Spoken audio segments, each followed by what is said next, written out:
여러분 안녕하십니까? NBS 뉴스 24입니다. 농업인 월급제에 참여하는 농가가 급증하고 있습니다. 농가가 받을 수매대금을 수확 전 월급 형태로 선지급하는 제도인데 농가 경영 안정 효과가 증명됐기 때문입니다. 네, 이에 따라 예산을 확대해 월급 상한선을 높여야 한다는 주장도 나오고 있습니다. 김인경 기자가 보도합니다. 매달 월급을 받는 회사원처럼 농민들도 연중 한두 차례 들어오는 수매대금을 다달이 나눠 월급처럼 받을 수 없을까? 농업계의 고민에서 출발한 농업인 월급제 참여 농가가 점차 늘어나고 있습니다. 수매대금을 수확 전에 월 단위로 먼저 지급하는 농업인 월급제는 농업소득을 안정적으로 배분하고 농가의 경영 안정을 도모한다는 차원에서 큰 호평을 받고 있습니다. 구체적으로 방법을 살펴보면 먼저 지자체가 농협과 협약을 맺고 농업인이 농협의 출하 약정을 체결하면 농협이 월급을 지급한 다음 지자체는 농협에 이자와 대행 수수료를 지급하는 방식입니다. 2013년 경기 화성시와 전남 순천시가 처음 도입한 이후 2016년 농어업인 삶의 질법 제정을 통해 법적 지원 근거가 마련됐고 이후 2018년 지방선거 공약을 통해 전국으로 확산됐습니다. 2017년에는 21개 시군에서 3,600여 농가가 참여했는데 지난해에는 46개 시군, 7,100여 농가가 참여하는 등 2년 만에 폭발적인 성장세를 보이고 있습니다. 지난해 농가에 지급된 선지급액 총액은 623억 4,400여만 원입니다. 농가당 월 평균 109만 원이 지급된 셈으로 그만큼 경영 안정에 도움을 받은 겁니다. 농협은 현재 각 시군 지부를 통해 올해의 참여 농가 수를 추산하고 있는데 지난해보다 증가폭이 더 클 것이란 전망이 나옵니다. 실제로 전라남도의 경우 올해 신청을 집계한 결과 지난해 3,572농가에서 올해 3,790농가로 6.1% 증가했습니다. 전남도는 농가 참여율을 높이기 위해 벼 가입 기준 면적을 지난해 4,100제곱미터에서 올해 3,500제곱미터로 낮추고 지급 시기도 월별 수령에서 격월 또는 분기 수령이 가능하도록 선택의 폭을 넓혔습니다. 신청 농가들은 월 20만 원에서 200만 원까지 수령 기간에 맞춰 지급받을 수 있습니다. 작은 돈을 계속 받으면 푼돈이 되잖아요. 작년에는 월별로 줬는데 이렇게 이제 두 달에 한 번씩 줘도 되고 분기에 한 번씩 줘도 되고 이렇게 앞으로 더 많은 농가가 농업인 월급제에 참여할 수 있도록 홍보를 강화하고 지침 등을 개선해 나가도록 하겠습니다. 가입 대상 품목도 점차 확대되는 추세입니다. 초기에는 가격과 단수의 변동성이 적은 벼가 대부분이었지만 최근에는 안성배, 무주 사과 등 지역별 맞춤형 장목으로 과수 원예까지 확대되고 있습니다. 이처럼 농가 호응이 높은 사업이지만 앞으로의 과제도 있습니다. 가계비와 영농비의 현실적 지원을 위해 월급 상한선을 400만 원으로 상향해야 한다는 의견과 함께 농가당 월급제 신청 품목을 다양화할 수 있도록 제도 개선이 필요하다는 겁니다. 아울러 자연재해 등으로 농산물을 제대로 수확하지 못할 경우 선지급금이 농가 부채로 남을 수 있어 지원 대상 선정 시 농작물 재해보험 가입을 의무화해야 한다는 지적도 나옵니다. 농가 경영 안정 효과가 증명된 농업인 월급제가 전국 농촌에 자리 잡을 수 있도록 국비 지원 등 중앙정부의 관심이 필요해 보입니다. NBS 뉴스 김인경입니다. 공익직불제 첫 도입, 코로나19로 닥친 농업 현장의 위기 등 농업계 현안이 산적해 있습니다. 그만큼 21대 국회의 역할이 중요한 상황인데요. 이에 더불어민주당은 최근 정책 토론회를 열고 농정과제에 대한 의견 수렴에 나섰습니다. 그 현장에 강창호 기자가 다녀왔습니다. 8일 국회와 정부 부처, 농업계가 참석한 21대 국회가 해결해야 할 농정과제 정책 토론회가 열렸습니다. 이날 토론회에는 이계호 국회 농림축산식품해양수산위원장, 농해수위 소속 더불어민주당 의원, 정현찬 대통령 직속 농어업 농어촌 특별위원장, 김현수 농림축산식품부 장관 등 농업계 각계 인사가 참석했습니다. 산적한 농정과제 해결을 위해 21대 국회가 어떤 역할을 할 것인지에 대한 본격적인 논의가 시작된 겁니다. 아직도 산적돼 있는 해결해야 할 수많은 과제들을 우리는 눈앞에 두고 있습니다. 이러한 과제들을 하나하나 다시 한번 리마인드를 하고 문제점을 살피고 개선 대책을 구상을 하고 참석자들의 관심은 코로나19로 빚어진 농업 농촌의 위기로 쏠렸습니다. 포스트 코로나 시대, 지속 가능한 농업 농촌을 만들기 위해선 국회의 노력이 필요하다는 게 공통된 생각입니다.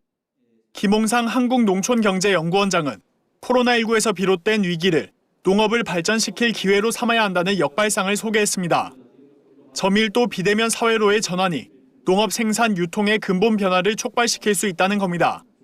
비대면이 이렇게 확장되어 나가면서 농촌 공간에서 대기업의 종사자들이 재택근무라는 부분이 사실은 서울에 있는 집이 아니라 농촌에 있는 집에서 근무할 수 있는 이런 식의 변화가 일어날 거라고 봅니다. 모든 생산 과정에서 과학화나 스마트화 이 새로운 숙제들과 기회가 나타난다고.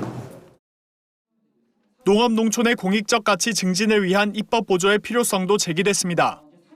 코로나19 이후 공익의 가치가 더욱 중요해진 사회에 농업이 발맞춤해야 한다는 겁니다. 그러기 위해 공익형 직불제의 확대가 21대 국회의 과제 중 급선무라는 지적입니다. 모든 품목들이 이 공익형 직불제 안에 프로그램에 들어올 수 있도록 확대가 돼야 될 예산 확보 과정에서 최대한 좀 노력을 해주십사라는 의견을 드리고요. 농가소득 문제 해결에 앞장서야 한다는 의견도 나왔습니다. 농업소득만으로 생활이 불가능한 농촌 현장을 외면한 채 청년농 육성 등 농촌 살리기 정책을 추진한다면 근본적인 문제 해결이 불가능하다는 겁니다. 농업 문제를 해결하는 가장 핵심은 농가 소득의 문제입니다. 이 상황을 그대로 방치하고 청년 농업을 육성하고 농산호초를 개발하고 정규획권을 만들고 스마트한 농업을 만들어 본들 누가 와서 농사를 짓겠습니까? 21대 국회가 산적한 농정 현안 해결을 위한 첫 발걸음에 나섰습니다. 문제 해결을 위해선 입법과 예산이 가장 중요한 만큼 이번 국회의 역할에 농업계의 기대가 모이고 있습니다. MBS 뉴스 강창호입니다. 사과와 배나무를 말라 죽게 하는 과수 화상병이 무서운 기세로 번지다 이제는 진정세를 보이고 있습니다. 하루 확진 농가가 한두 곳 정도로 줄었는데요. 하지만 지금 단계에서 긴장을 놓으면 걷잡을 수 없는 피해로 이어질 수 있다는 지적이 나옵니다. 손현진 기자가 보도합니다. 하룻밤새 수십 곳의 확진 농가가 발생하며 맹렬히 번지던 과수화상병이 진정세를 보이고 있습니다. 전국 과수화상병 확진 농가는 일평균 한두 곳으로 줄었으며 피해가 집중된 충북에서도 하루 수백 건에 달했던 의심 신고가 두세 건으로 줄었습니다. 하지만 올해 피해 규모는 사상 최악의 수준입니다. 지난 7일까지 전국 과수화상병 피해 농가는 총 556곳으로 축구장 400여 개 면적에 달하는 294헥타르에서 발생했습니다. 이 중 전체의 약 90%인 467농가, 262.2헥타르가 충북에 집중됐으며 전북과 강원, 경기 파주시, 충남 아산시 등 올해 처음 과수화상병이 발생한 지역도 있습니다. 과수화상병 발생 규모가 역대 최대였던 만큼 추가적인 감염 차단과 피해 농가들의 사후 관리가 시급한 과제로 떠올랐습니다. 신속하게 이제 진단을 해서 확진이 나오면 매몰 방제 처리를 하고 또 기존에 매몰됐던 과수원은 대체 장목이나 매몰지 관리나 이런 걸 해야 되는 거죠. 상시 예찰과 수세 관리를 철저히 하지 않으면 연내 혹은 내년에 걷잡을 수 없는 피해로 돌아올 수 있다는 지적도 나옵니다. 나무 수세를 좀 잘 가꿔줘야 되고 나무가 약해지거나 그러면 병이 더 많이 번지니까 예찰을 해서 신고도를 안 해주면 이제 지금부터는 거의 안 나타나다가 그럼 내년에 폭발할 가능성도 있죠. 방역 당국은 과수화상병이 사실상 토착화한 것으로 보고 병을 억제할 수 있는 연구 개발을 강화해 나가겠다는 방침입니다. 새로운 방제 기술 개발도 좀 하고 또 다양한 그 방제 방법, 특히나 저희들이 이제 나무 주사 그 잎목에서 많이 쓰는 방법인데 주사를 통해서 화상병을 병균을 조금 제어할 수 없을지 이런 부분에 대해서도 좀 저희들이 연구를 하려고 해요. 매년 과수 농가에 큰 생채기를 남기는 과수화상병. 추가 전염 가능성을 배제할 수 없는 만큼 장단기 방역 대책에 대한 적극적인 참여가 필요해 보입니다. MBS 뉴스 손현진입니다. 정부가 이달부터 약 2달 동안 아프리카 돼지열병 ASF 농장 단위 방역 대책을 추진하기로 했습니다. 7, 8월엔 ASF 바이러스 매개체가 되는 야생 멧돼지의 활동이 본격화되고 장마로 접경 지역 하천이 불어나 바이러스가 확산할 우려가 있어서인데요. 정부는 농장 단위 방역 대책을 통해 여름철 사육돼지에서 ASF가 재발하는 것을 철저히 막겠다는 계획입니다. 보도에 김길수 기자입니다. 이달부터 약 2달간 아프리카 돼지열병 ASF 농장 단위 방역이 본격적으로 시행됩니다. 정부는 여름철인 7, 8월 동안 ASF 농장 단위 방역 대책을 추진한다고 밝혔습니다. 이는 최근 야생 멧돼지에서 ASF 발생이 감소하는 추세지만 7월부터 봄에 태어난 멧돼지가 활동을 시작하고 장마로 접경 지역 하천이 불어나 ASF 바이러스가 확산할 우려가 있어서입니다. 정부는 이번 방역 대책을 통해 여름철 사육돼지에서의 ASF 발생을 철저히 막겠다는 계획입니다. 여름에 장마철 많은 비로 접경 지역 하천을 통해 바이러스가 확산될 우려가 있습니다. 축산농가께서는 축산농장의 차단 방역을 공고히 해주시고 위험 요인에 대한 선제적 대응 체계를 강화해 주십시오. 정부는 우선 ASF 발생 지점 일대와 접경 및 완충 지역, 전국 양돈 농가 주변 도로 등에 대한 집중 소독을 추진합니다. 또 오는 8월까지 전국 양돈 농장을 대상으로 2차 일제 점검을 실시하고 지난 4, 5월 1차 점검 때 지적 사항에 대한 보완 여부를 확인합니다. 축산 차량 출입이 통제된 경기 강원 북부 지역 양돈 농장은 GPS 관제 시스템을 활용해 출입 통제 위반 농가를 확인하고 이들 농장을 대상으로 모바일 자가 점검 웹사이트가 시범 운영됩니다. 농장주와 농장 관리자는 이 웹사이트를 통해 스스로 방역 수칙 이행 상황을 점검할 수 있고 구제역 항체 검사 결과도 조회할 수 있게 됩니다. 농장 내 외국인 근로자는 방역인식 수준 조사 결과 70점 미만이거나 경력이 1년 미만인 사람을 대상으로 방역수칙 교육을 강화할 예정입니다. 이와 함께 위험주의보 발령, 불법 해외 축산물 검역 단속 등 ASF 위험 요인 차단을 위한 사전 대응도 강화할 예정입니다. 집중호우나 해외 ASF 발생 증가 등 위험도가 올라가면 ASF 위험주의보를 발령하고 문자 메시지 등을 통해 관계기관과 농가에 방역수칙을 신속히 전파하게 됩니다. 또 인천공항에 검역 전용 엑스레이를 설치해 휴대 수화물을 통한 불법 해외 축산물 국내 유입을 방지할 계획입니다. MBS 뉴스 김길수입니다. 습한 여름철에는 산과 들에서 자라난 다양한 버섯을 마주칠 수 있는데요. 하지만 식용버섯과 구분이 어려운 독버섯이 많아 문제입니다. 무턱대고 채취해서 먹었다간 인명사고로 이어질 수 있어 주의가 필요합니다. 권소환 기자가 보도합니다. 색이 화려하면 독버섯이다. 벌레 먹은 흔적이 있으면 먹어도 안전하다. 세간에 알려진 독버섯과 관련된 속설들입니다. 과연 사실일까요? 수수한 흰색을 띠는 이 버섯은 먹어도 별탈 없을 것처럼 보이지만 죽음에 이르게 하는 맹독을 지닌 도구산 광대버섯입니다. 반면 도구산 광대버섯과 비슷하게 생겼지만 화려한 색을 띠는 달걀버섯은 식용이 가능합니다. 색깔과 외형만으로는 독버섯 구별이 어려운 겁니다. 혼동하기 쉬운 독버섯도 많아 주의가 필요합니다. 섭취하면 구토와 두통 등을 일으키는 화경솔밥버섯은 언뜻 보면 느타리버섯과 비슷합니다. 하지만 화경솔밥버섯은 대에 턱받이가 있고 반으로 자르면 반점이 나타나는 특징이 있습니다. 어린 시기에 영지버섯과 비슷해 종종 중독 사고를 일으키는 붉은 사슴뿔 버섯은 자세히 보면 영지버섯보다 상단부가 뾰족합니다. 그러나 육안으로는 독버섯의 미세한 차이점을 구별하기 어렵고 매년 신종, 미기록종 버섯이 보고되고 있기 때문에 정체 모를 야생버섯 섭취는 아예 피하는 게 가장 좋습니다. 전문가들은 독버섯에 관해 잘못 알려진 민간 속설 사례를 절대 맹신하면 안 된다고 당부합니다. 곤충이나 달팽이가 먹은 흔적이 있는 버섯은 사람이 먹어도 무해하다. 혹은 음수저를 변색시키지 않는 버섯은 식용 가능하다 등등의 여러 가지 속설들이 있는데 다 과학적인 근거는 없는 것들입니다. 자연독으로 인한 식중독 발생 현황을 살펴보면 야외 활동이 잦아지는 8월부터 9월까지 가장 많은 사고가 발생하는 것으로 집계돼 주의가 필요합니다. 특히 한 건당 평균 환자 수가 7.2명이었는데 여럿이 나눠 먹다가 인명피해가 늘어나는 경우가 많은 것으로 풀이됩니다. 실제로 지난 2018년에는 경북 문경시 신북면 주민들이 인근 야산에서 채취한 야생버섯을 나눠 먹고 병원 치료를 받기도 했습니다. 이처럼 무분별한 야생버섯 섭취는 인명사고로 이어질 수 있는 만큼 야생버섯 채취를 자제하고 농가에서 생산한 버섯을 섭취하는 것이 안전합니다. MBS 뉴스 권소환입니다.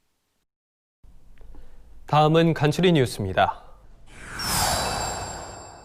서울시 농수산식품유통공사는 농수산물 도매시장 하계 휴무를 실시한다고 최근 밝혔습니다.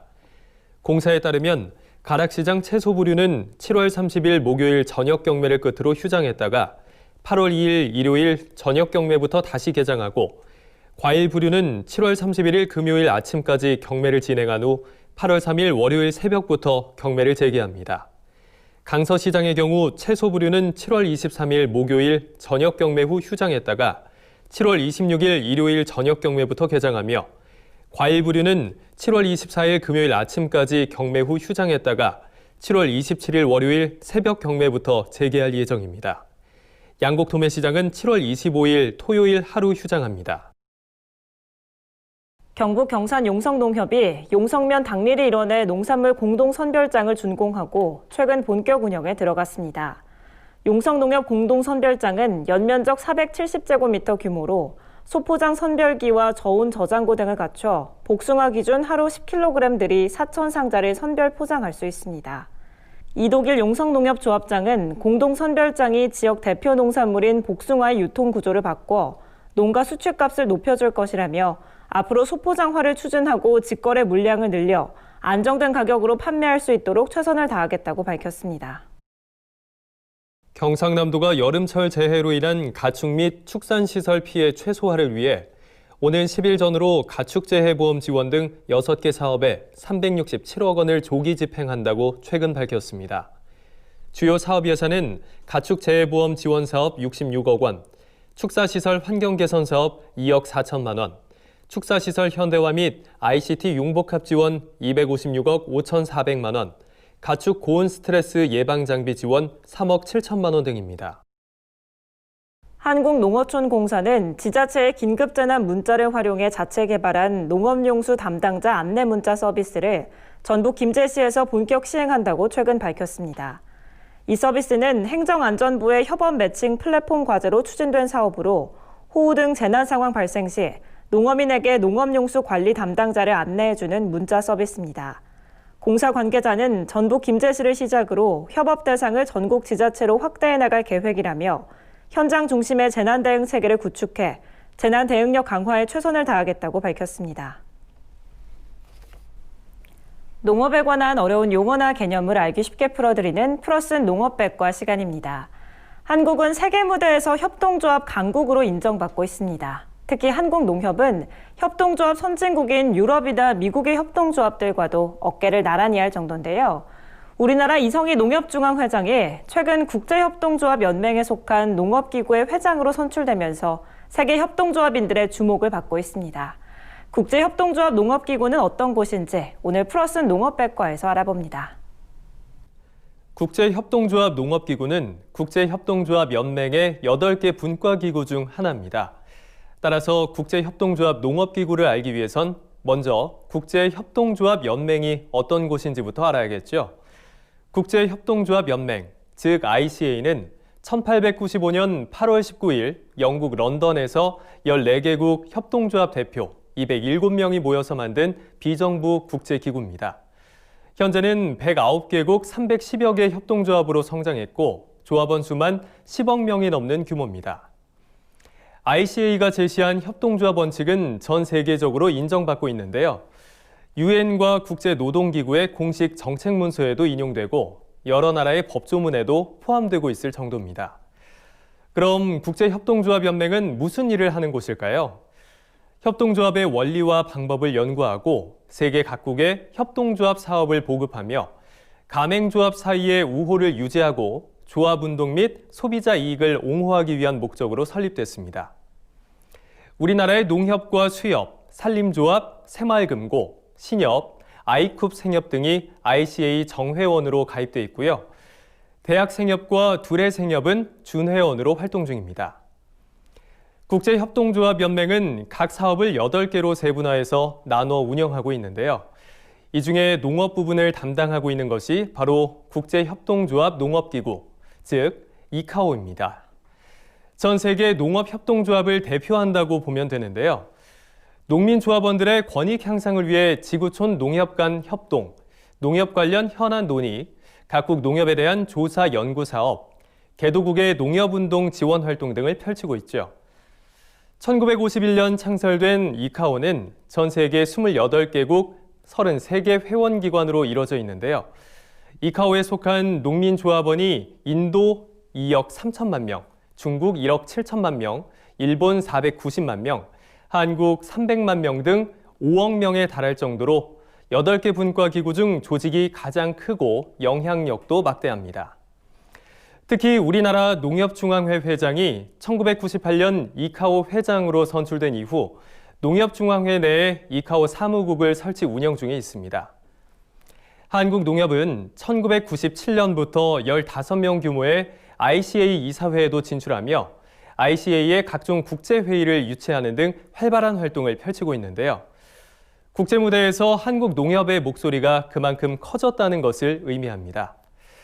최근 열린 2020년 국제협동조합 농업기구 집행위원회에서는 집행위원 만장일치로 이성희 농협중앙회 회장이 제19대 새 이카오 회장으로 취임하기도 했죠. 앞으로 세계 농협을 이끄는 수장으로 5억 명에 달하는 농민조합원의 지위 향상과 소득 증대를 위해 활약하게 됩니다. 협동조합 강국으로 인정받고 있는 우리나라, 세계 무대의 당당한 주역으로 그 역할을 기대해 보겠습니다. 지금까지 플러스는 농업백과였습니다. 저희가 준비한 소식은 여기까지입니다. NBS 뉴스 24 마칩니다. 함께해 주신 여러분 고맙습니다.